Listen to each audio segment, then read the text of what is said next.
Okay, we were talking a little bit about Ritter Lumber Company, and of course we'll throw this in. At one time, they were known as the largest producer of hardwood lumber in the world, and they operated until 1960 and sold out to Georgia Pacific, who, as far as I know, is still in business. But anyway, that's what happened to them. So they were all over Dickinson County and beyond? Oh yeah, they were all the way up and down the Appalachian chain from West Virginia to Georgia. Wow. Sure did. Okay. Had as many as 10 mills going at one time. Published a little monthly magazine all through the 20s called the Hardwood Bark. And luckily I have the entire complete set of those. Wow. Every one that was printed, and of course they had lots of photos and information, usually from each little town or camp that they had. Very, very interesting, and that's where I got a lot of the information and pictures that went into the Ritter book that I did that we showed you earlier. You know, people ask me, where'd you get all these pictures? How'd you know all this stuff? So that's where a lot of that came from, was from the Hardwood Barks. But so how were workers treated?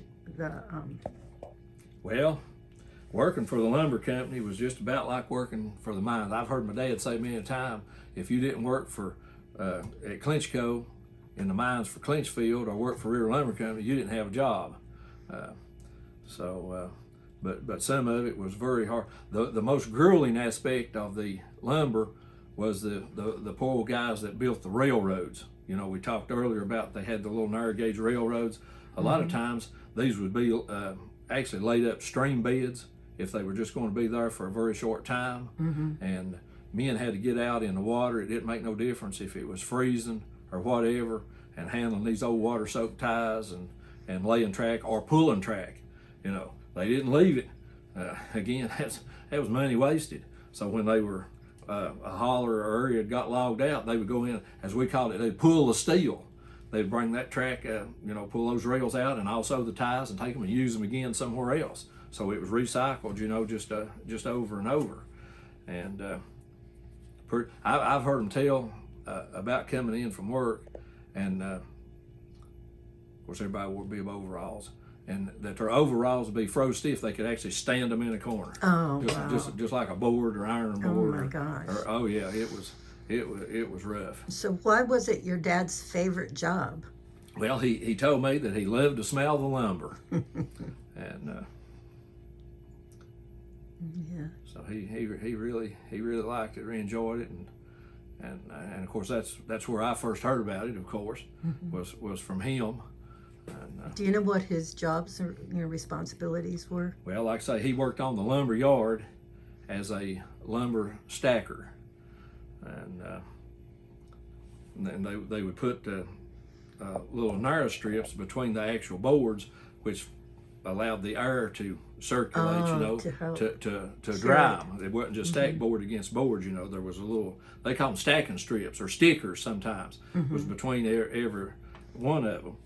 And the sawyer, that is the guy who operated the saw in the mill, which was the most important job of all, was Guy Weingartner, and he had a son they called Bud, and Bud, he was just a little bit disadvantaged or whatever, and but they tried to let him do something, so he was sticker boy.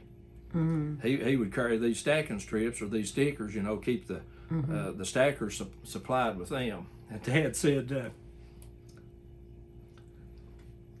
that Bud had a saying, said most every time he'd see Dad, he'd say, "Ed, are you looking to the future or taking life as it comes?" So.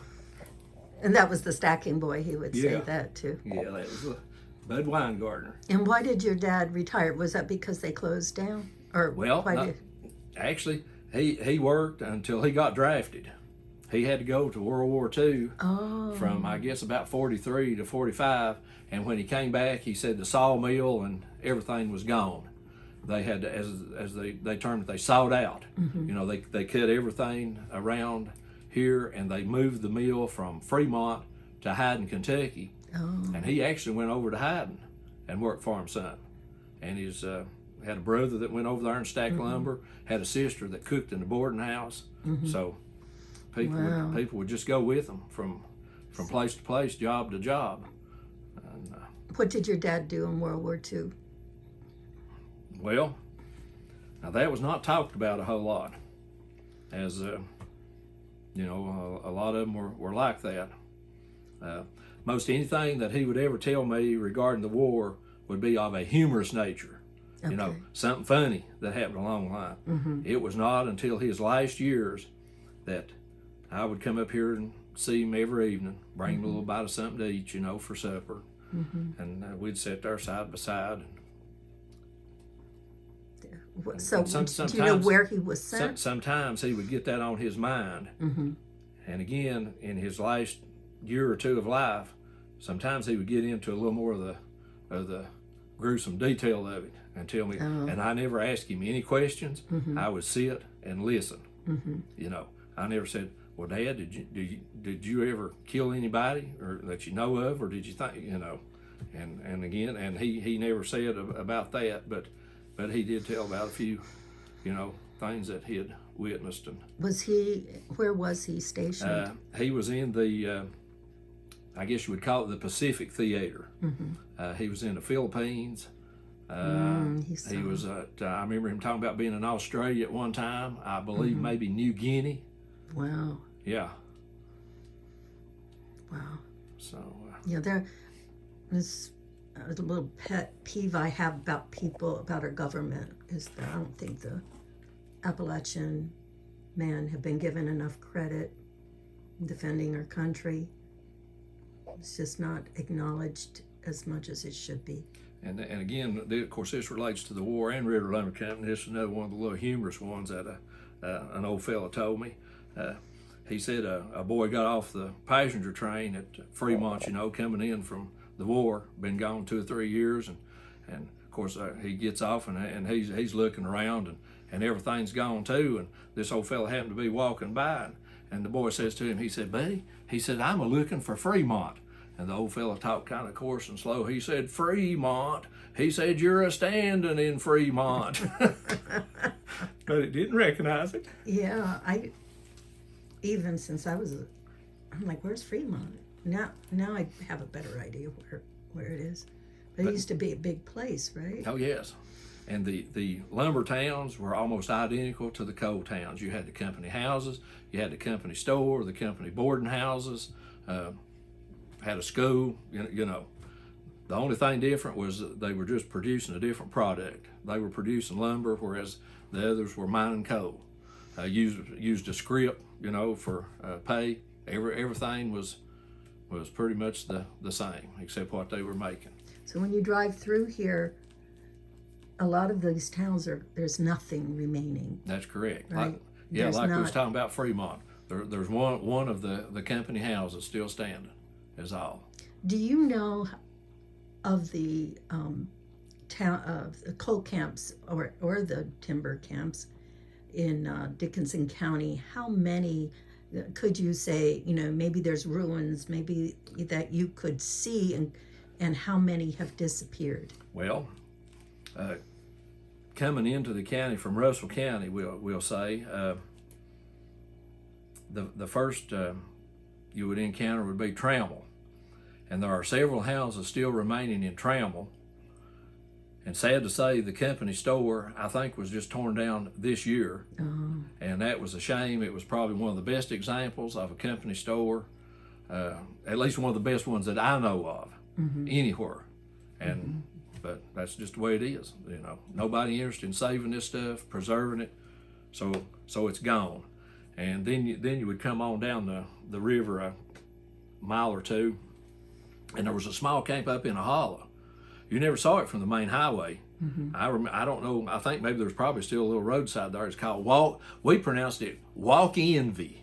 Well, it was really Walk-Envy, Wakenva, and that was created from West Virginia, Kentucky, and Virginia, which was 3 states that the coal company operated in. So that's how the place got its name. But like I say, none of it was visible from the main highway. And anyhow, there are a few houses still stand there, maybe half a dozen. I've not been up in there in several years, but I'm pretty sure there are a few.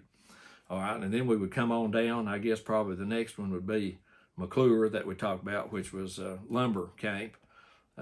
Several houses still remain there.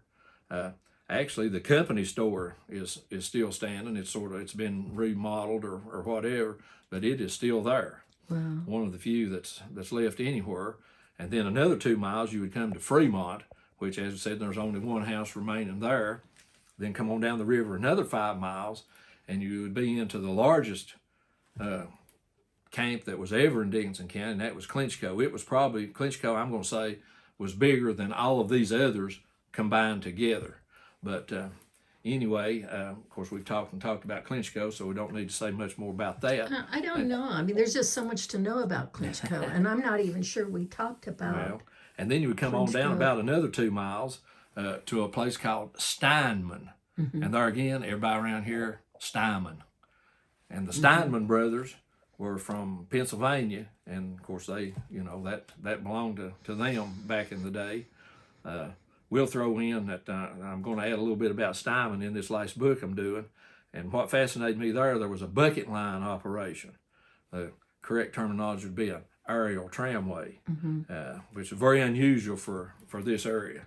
And it brought the coal from high on the mountain down across the river to the tipple, and then carried the slate back up and dumped it. So was it a strip mine? Or? No, it was a deep mine, just like all the rest of them were. And so it was pretty interesting, especially as a lot of good stories told about the old bucket line. They were known to jump the cables, and they ran right through people's backyards. And one of them said you had to watch your head when you was out. So, oh my gosh! And then probably another 5 miles you'd be in Hayside, and there was a small, very small little camp there. And then on down about a mile was Splashdown. Several houses there at one time, mine for a long time at Splashdown. And then to go on down the river would be another one off the beaten path. It was called Bartlick.